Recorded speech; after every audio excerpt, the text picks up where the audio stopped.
Welcome back everyone. Today we learn about types of selection.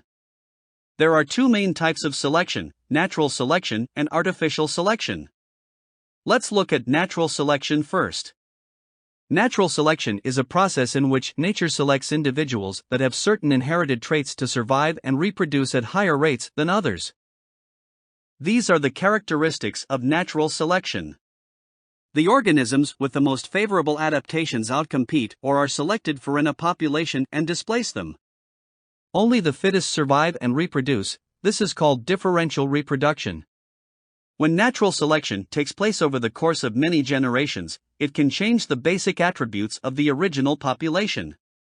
An example would be industrial melanism of peppered moths in Britain during Industrial Revolution as shown in the diagram.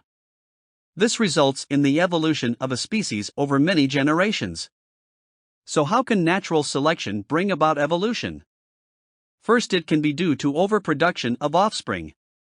The populations tend to remain relatively stable in size. Thus the struggle for survival as large number of offspring fight to stay alive. Within the population there is variation. Thus there will be survival of the fittest by natural selection. Those selected will reproduce. And there would be the formation of species over a long period of time. Now let's look at artificial selection. Artificial selection is a type of breeding process whereby humans selects individuals that have certain inherited traits to reproduce. There are two examples of artificial selection, selective breeding and inbreeding.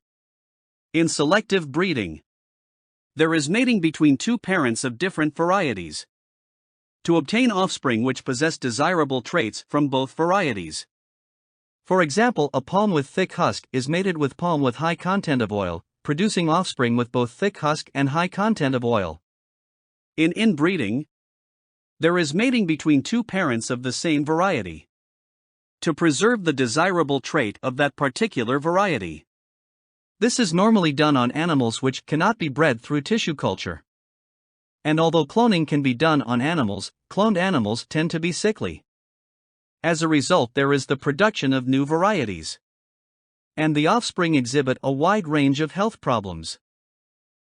That's all for today. Thank you for the effort to learn with me.